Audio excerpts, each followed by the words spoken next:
So, as probably some of you can, since you're still standing, you're probably the same as me. I'm really hard on shoes. I have some of my shoes here. Actually, this is pretty much all my shoes, and it's because there's this constant debate at my house with my wife. I don't debate with my children yet, but one day.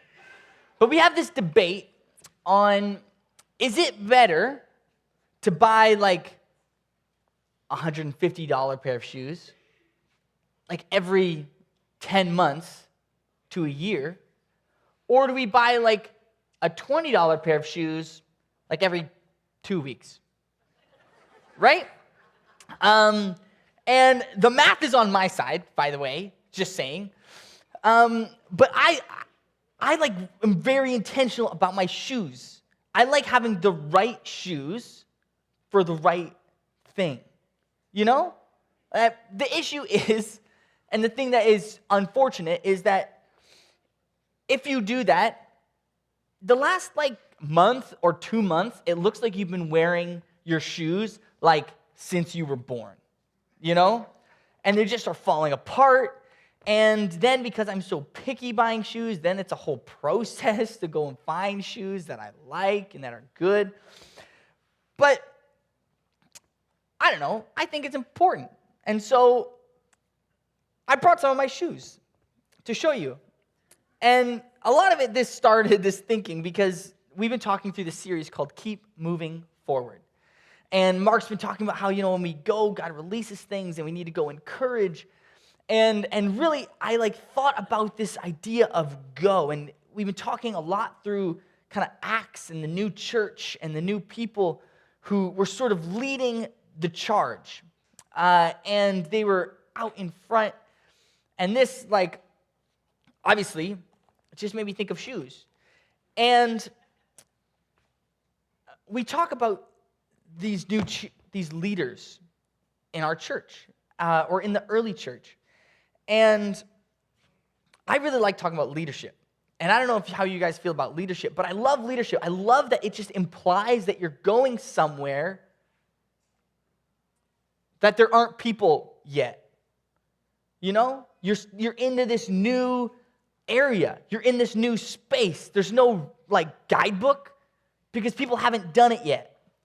And I love that. And if I were to be running into a new space, I would probably pick these shoes. Okay? For one, just because, if I'm way out in front of you, I would want you to be able to see me. No, that's not why. But I would pick these shoes because these shoes, they're made for running. That's what they're made for. And they're not made for just standing. Or if I were to go climbing, these wouldn't be the best shoes. Or if I were to want to put a suit on and go to a wedding, not the right shoes, right? But the early church Christians, they were breaking ground. Every decision they made was new. The way that they cared for each other was unprecedented. It was groundbreaking. It didn't happen in the world yet. They were breaking ground. The way that they actually showed love and respect for their enemies. The way that they worshiped this God who had sent his son, who was actually killed, and people saw him killed. But there was still power and authority in it somehow. That's groundbreaking. And they were blazing this trail. They were starting this movement called the Way that has lasted, over 2,000 years. And I would just venture to say it's probably because they approached it with some intention. They approached it on purpose. Kind of like I, approach wearing my shoes. See, picking shoes is really important. So I have these ones. These are snowboard boots. But it's super important if you want to go snowboarding. Wearing the proper footwear is the difference between a broken knee and wanting to go ever again. It's important that you wear the right shoes. And you guys are laughing at me, but come on. You've done this. When was the last time that you let's say you just had to convince your spouse that you had to buy like these specific pair of shoes. Like maybe it was like, that wedding that you had that dress. Yeah, I know. But then I can't really say anything because then there was, that one summer where I played in a rec softball league and I had to buy cleats. Like, super necessary. I wore those for one summer. But we approach with intention our shoes, and I think it's really important. And I think that, like, God, all through history and even today, he calls us to lead the way into things. He calls us to go into new things. He calls us to keep moving forward. There's almost no instances in the scripture where like significant things happen because people stayed in the same place. It happens a couple times, but it's not super often. And I would think just like putting on the shoes gets you kind of in the right mindset of what you're doing. I think what God is calling us into, the mindset and how we prepare and if we're ready or not to go into it, really makes a huge difference on if God moves in us or through us. There's this guy that we're going to look at his story really quickly in the Old Testament. His name is Joshua. And some setup for Joshua is that Joshua was like the protege or the aide of this guy named Moses. So Moses was like very famous. He grew up in the Egyptian courts, but he was an Israelite, and then he, gets sent away. He kills an Egyptian guard. He gets shunned by Egypt, and then God calls him to go back to Egypt and to rescue his people because they were in slavery. And so Moses goes back. There were plagues. Moses leads the children of Israel out of Egypt, like mostly successfully. There were some hiccups here and there. There was a Red Sea that had to be crossed. And then Moses, is disobedient, and he gets stuck leading the children of Israel through the wilderness for 40 years. And Joshua is stuck with him. And that's a hard place to be, because I think a lot of times when you're you see the goal, you see the vision, like Moses has had this vision, he's going to get people to the promised land, to Canaan. And for Joshua, it's like, oh yeah, well, how hard can it be, Moses? Let's just go. It's not hard. We just have to get there, And Moses is like, well, there's decisions, there's choices. What's the best way? What's the best option? But anyway, something happens then that if you're a leader, like Joshua, is sad, but it's also kind of great. Moses died. Yeah. You guys are like, okay, Jesse, chill out. Joshua chapter 1, verse 1 says, after the death of Moses, the servant of the Lord said to Joshua, son of Nun, Moses' aide. So he was Moses' aide. It says, Moses, my servant, is dead. Now then, you and all these people get ready to cross the Jordan River into the land I'm about to give to them, to the Israelites. Now, if you're Joshua, you're like, yes, this is my shot.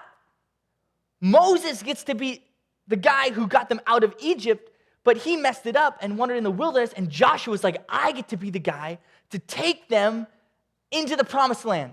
And I just picture Joshua. He goes over to his shoes, and he's like, okay, God said he's going to lead me into the land he's going to give them. He's like, okay, yeah, I can do this. And he's like, ooh, maybe these ones. These are slippers. Oh, yeah. This is going to be comfy.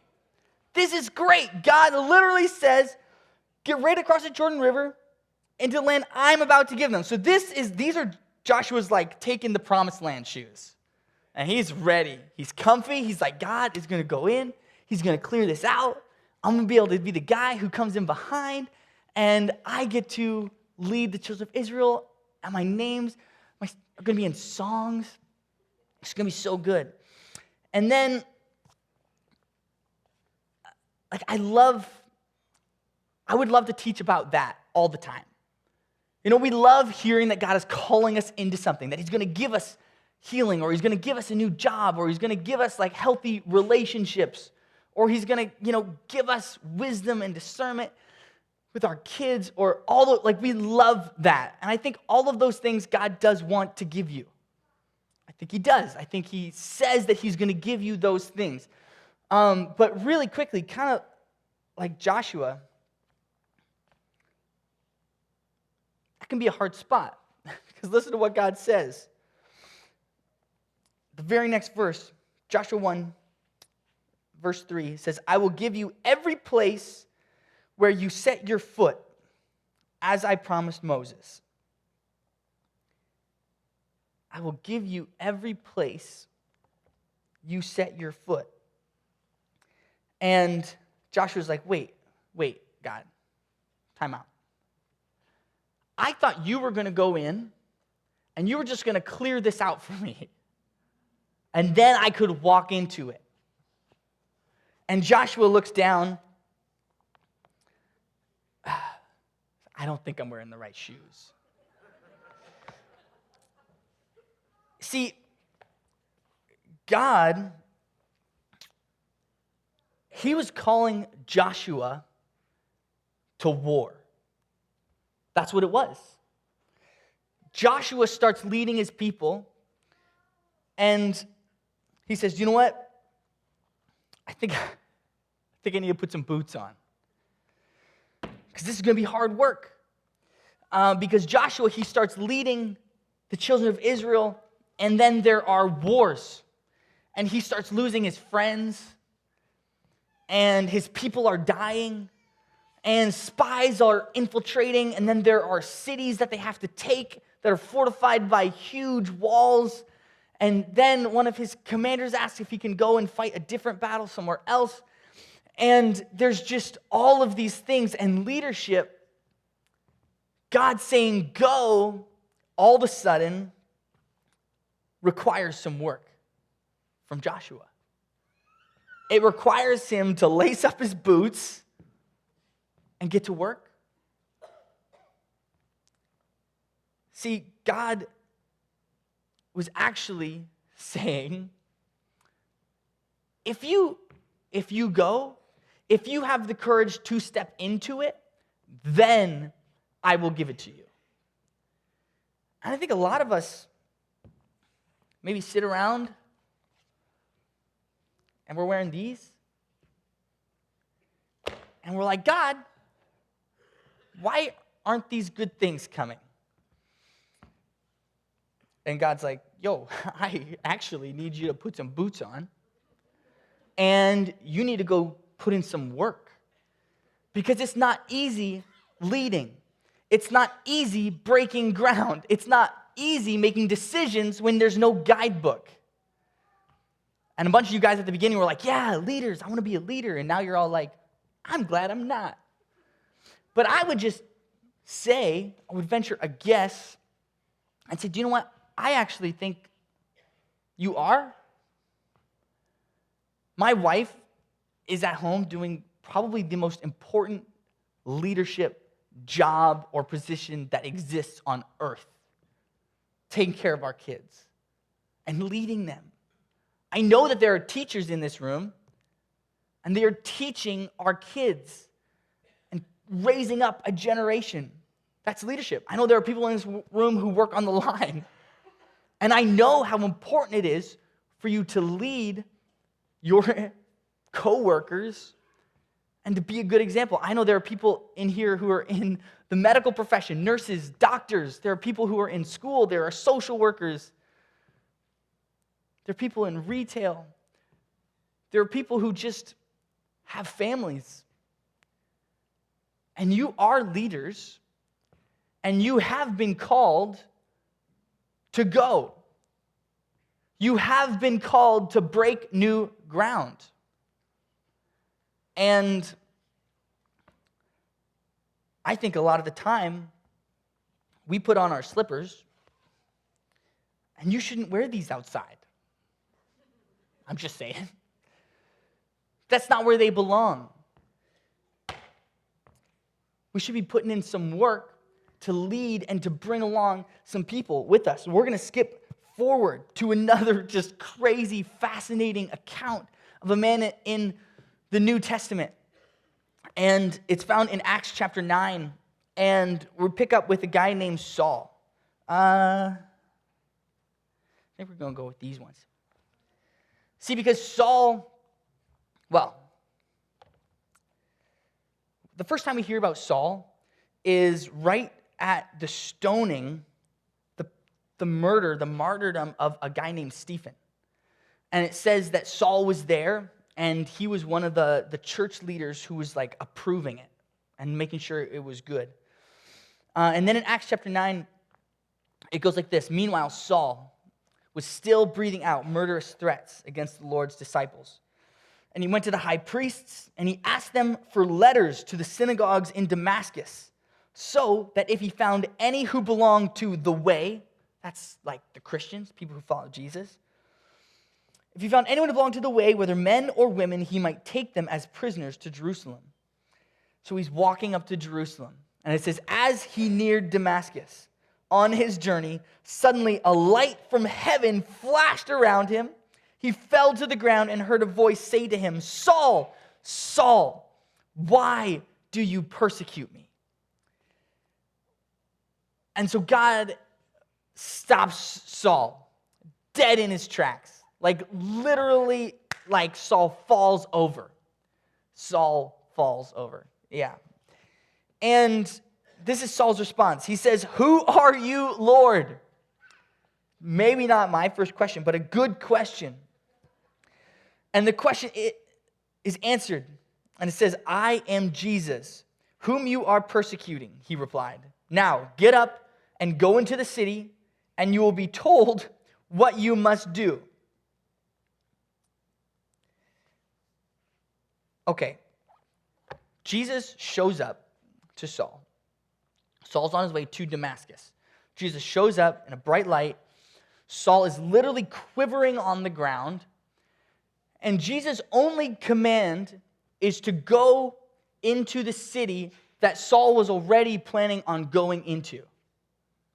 And then he leaves. And then he's gone. I always thought this was very bizarre. Like, two things. Jesus, he was already going to Damascus. Like, he was on his way. You didn't have to, like, strike him down in the road. Or the other thing is, like, you had him right where you needed him. Why didn't you tell him right then what you had for him? Why didn't you just say, hey, Saul, you're going to change your name, you're going to become Paul, you're going to go, you're going to preach the gospel, you're going to preach my message to the whole world, you're going to like do all these amazing things, you're going to be shipwrecked, you're going to be bitten by a snake, but be fine, you're going to do all this stuff, and Jesus just says, actually, just go somewhere. And this is the next verse. It says, the men traveling with Saul stood there speechless, and they heard the sound but did not see anyone. Saul got up from the ground, but when he opened his eyes, he could see nothing. So they led him by the hand into Damascus. For 3 days he was blind and did not eat or drink anything. So God comes down, blinds Saul, and then tells him to just keep going into the city that he was already going to go into. And I think that a lot of times Jesus shows up in our story and he strikes us blind, and it's a dramatic moment. Maybe it's at camp, or maybe it's at church, or maybe it's in a conversation with a friend, and you have this moment where you hear this booming voice of Jesus, or maybe it's not booming, maybe it's just small, and he gives you this inkling. Just this sliver of, hey, just go. And you're like, excuse me, sir, I need some more info. I'm blind. I can't see anything. And Paul, like, shuffles around, And then he just sits in a room for 3 days, blind. I'm like, I think I've been there, God, where you call me, and then maybe this time, maybe I'm not supposed to wear these shoes right now. Maybe I'm not supposed to even wear these shoes right now. Maybe it's time for these ones for a little bit, just a little bit. I'm just going to put these on, and I'm going to trust, and I'm going to obey, and I'm going to go, but I'm also just going to wait for your instruction. I'm going to go, and I'm not going to do my own thing. I'm just going to have faith that you're calling me to something significant. And then this is one of those moments where I just love the Bible. There's things that are just so satisfying that happen. And this is one of them, in Acts chapter 9, and we're going to read about it. So this is what happens. So Saul has already gone into the city, and in verse 10 of chapter 9, it goes, in Damascus, there was a disciple named Ananias. I'm just going to assume that he was wearing fancy shoes. These ones need to be shined, but Ananias will say fancy shoes, okay? In Damascus, there was a disciple named Ananias, and the Lord called to him in a vision, Ananias! Yes, Lord. He answered. The Lord told him, go to the house of Judas on Straight Street and ask for a man from Tarsus named Saul, for he is praying. In a vision, he has seen a man named Ananias come and place his hands on him to restore his sight. And I love this because there's this really simple, ominous command that Jesus gives. And it's just go. Go to the house. And Ananias is like, Lord, he answered, I have heard many reports about this man and all the harm he has done to your holy people in Jerusalem, and he has come here with authority from the chief priests to arrest all who call on your name. And Ananias is like, no shot am I going to that house. No way. And then Jesus, this is the response, but the Lord said to Ananias, go! Exclamation point. Just go. Move. This man is my chosen instrument to proclaim my name to the Gentiles and their kings and to the people of Israel. I will show him how much he must suffer for my name. I think Ananias liked the sound of that part. And it's because then he goes and it says, then Ananias went to the house and entered it. Placing his hands on Saul, he said, brother Saul, the Lord, Jesus, who appeared to you on the road as you were coming here, has sent me so that you may see again and be filled with the Holy Spirit. Immediately, something like scales fell from Saul's eyes and he could see again. He got up and was baptized, and after taking some food, he regained his strength. And this is just one of the most amazing stories of transformation in the Bible, where we see this man who is a murderer moved to being the man that God was going to use to preach his whole message to the world.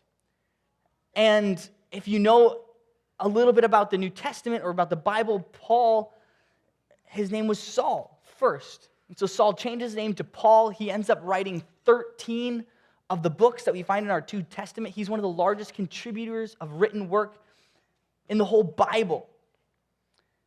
And the very beginning, it was marked by his willingness to, even when he couldn't see, even when he didn't know the plan, even when he didn't know what was going to happen, he went.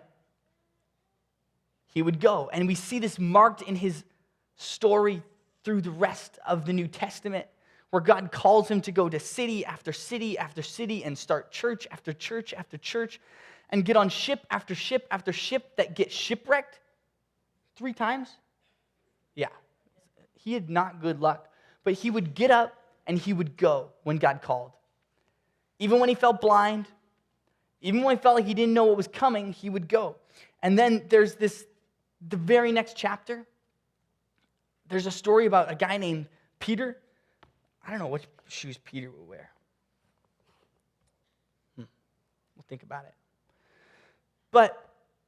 And it's important and it's significant because in the very next chapter, see, before Ananias had heard that Saul was supposed to go and preach to the Gentiles. Well, that had never happened yet. That wasn't a thing that was allowed to be happening. See, God, remember Joshua into the promised land, the nation of Israel, and then God basically took care of them for a while. And then there was a couple outliers here and there where God would appear to a Gentile or use and speak to someone who wasn't a part of the nation of Israel, but it was really rare. And then Ananias has this message for Saul, you're going to preach to the Gentiles. And then the next verse, the next chapter, Peter is a completely separate guy. He's back in Jerusalem. He's laying in bed. He's having a nap. And he has this vision. He has this dream. And, he's napping. This is perfect. We'll put these ones on. And he has this vision, and basically God is saying, Peter, you're going to have to start preaching to the Gentiles. You're going to go out, and someone's going to come, and you got to listen to what they say, because the good news, the gospel, the way of Jesus isn't just for Israel anymore. And sure enough, he wakes up, there's knocks on the door. There are some messengers from a man named Cornelius. He was actually one of the higher Roman centurion soldiers. And Peter responds, says, I will go. And he goes to the house, and there's already a bunch of people there. There's a bunch of, Cornelius has called his family, he's called his friends, all who are Gentiles. And it says, while talking with him, Peter went inside and found a large gathering of people. He said to them, you are well aware that it's against our law for a Jew to associate with or visit a Gentile. But God has shown me that I should not call anyone impure or unclean, so when I was sent for, I came without raising any objection. May I ask why you sent for me? And Cornelius says, well, actually, we've seen Jesus, we've heard about him, and we believe. We think he is the Messiah. And so we gather and we pray and we try to learn about him, but we need to know more.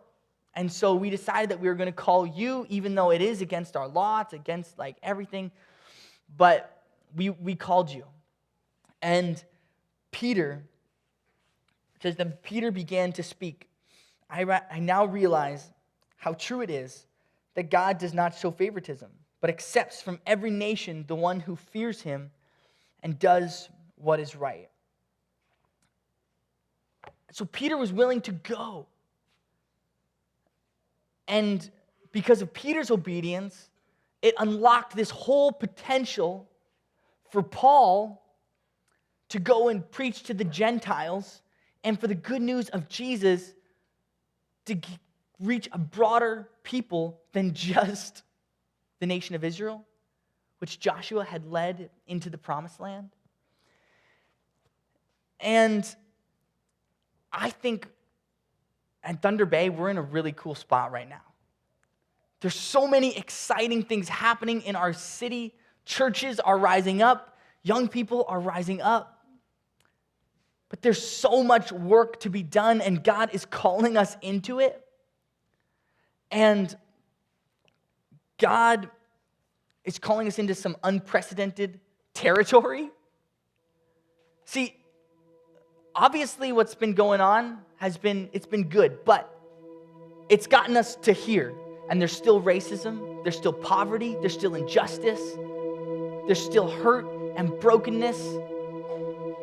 And I'm not willing to sit in here wearing my slippers. I'm not okay with that.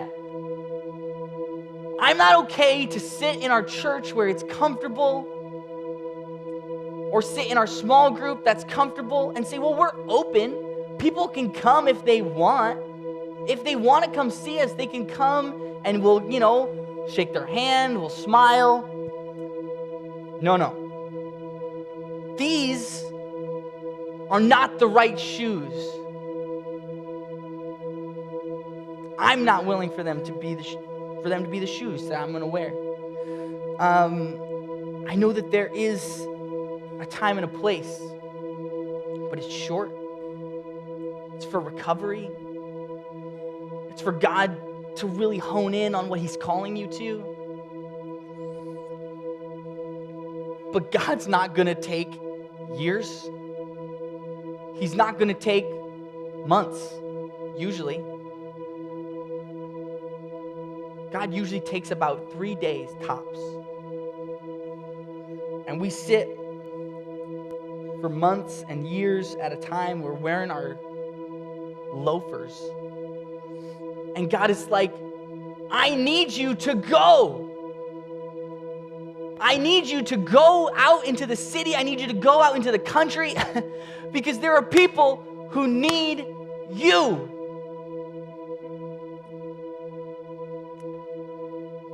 So God's like, hey, it's work boot time. You need to lace those bad boys up. My question for you this week is, where do you need to go? You might not have all the answers. You might be called by God into war, like Joshua. Maybe you are being called into a season of, God, you need to clarify this. I need to know who you are. Or maybe you're being called, like Peter, to do something that's never been done. But he's calling us all to something. He's calling us all to go somewhere. And I want to make sure that I'm wearing the right shoes. I want to make sure that when God calls me, I'm prepared. I'm ready. And I love being a part of this church because there are a lot of you who really regularly put on some work boots and we get some work done. I love it. It's the most exciting thing about being a part of this community.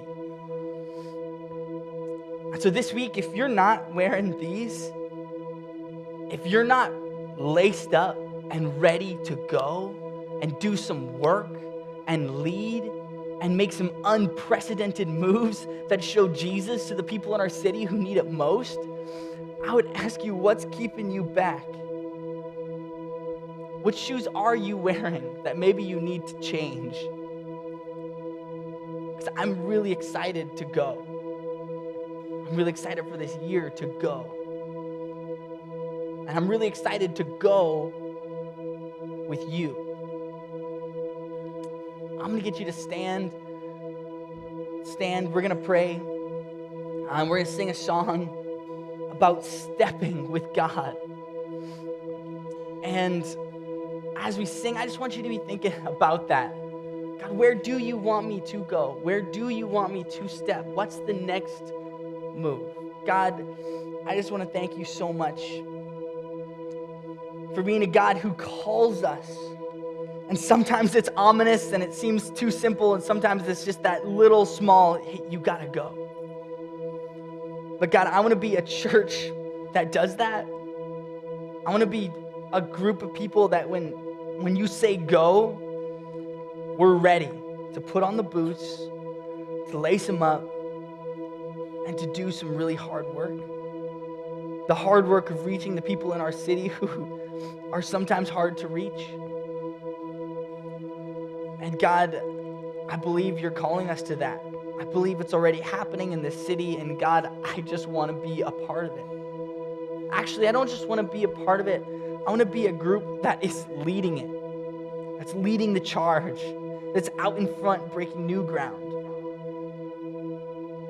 So God, I pray that you would just help us step into that. I pray that you would help us hear that call and that we would have the courage to go when you ask. God, tell us where we need to go. God, I'm so excited to go. as Redwood. Amen.